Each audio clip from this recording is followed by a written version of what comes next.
So, as well as a chance to look ahead and find out what's around the corner in the topic of circular economy, the summit is also a chance to take stock of where circular economy is right now and review some of the biggest recent developments. And to help us synthesize some of this is Ellen MacArthur, founder of the Ellen MacArthur Foundation, if Hello. the clue wasn't in the name. How are you doing, Ellen?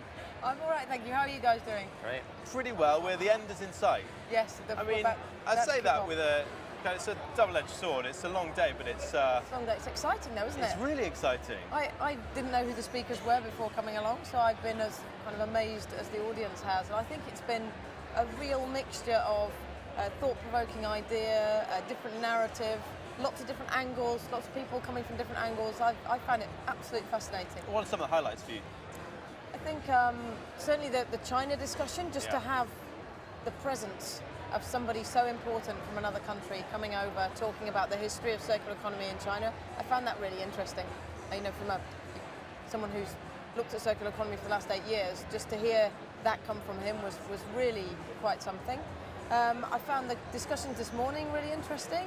The executive briefing? The executive briefing was interesting in its own right, actually, and the finance discussion I think is something that's really growing, and understanding how we measure circular economy and where the finance for that comes from and linking the two together, that was really fascinating and an area we have a lot more work to do in, I think.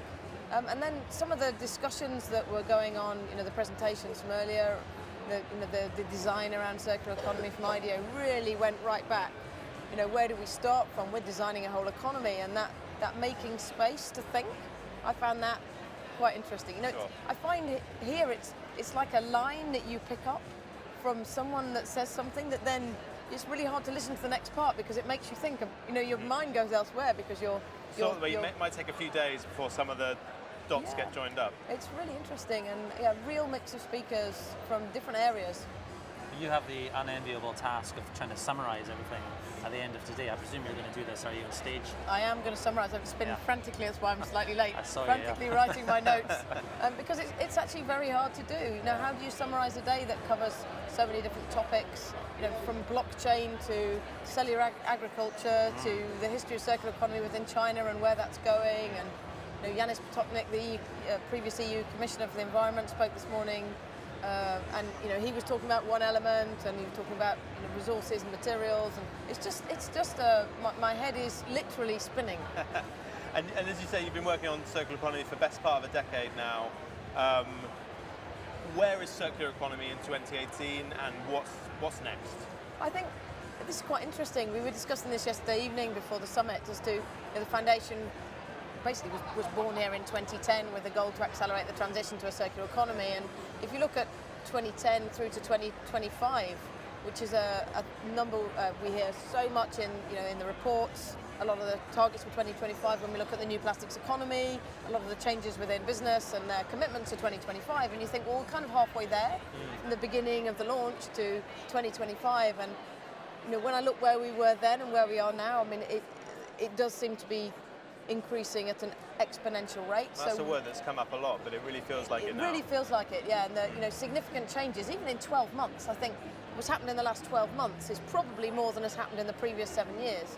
Yet each year of the previous 7 years has felt like we've been accelerating. I think we've reached about tweets earlier, didn't you? Yeah. The number of tweets or social media impressions is incredible. It's just going on and on and on and up and up.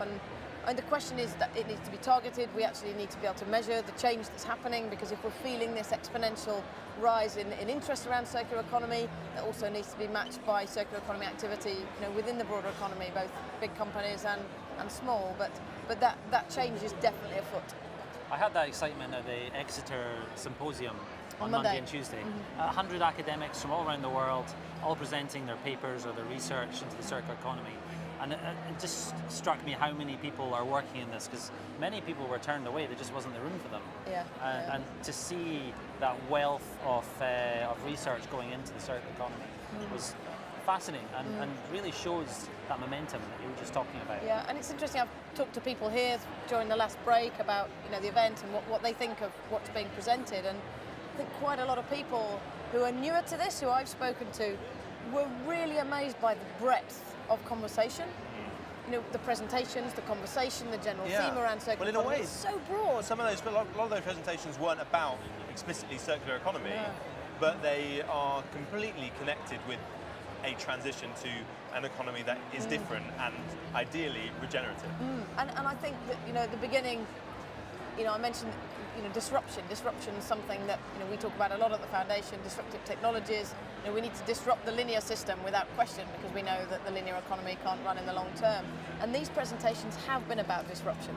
And I think it's not necessarily, it's a little bit of the picture of the circular economy, but it helps you to form ideas. And we don't know what a circular economy really looks like. We have the basic idea of the line going to the circle. We started to paint bits of the tapestry, but the reality is we know very little. And we're all learning here. We're all disrupting our thoughts, our linear thoughts, with the more circular But with ones. that vision in mind. Yes, exactly. And it's about focusing the innovation towards a point.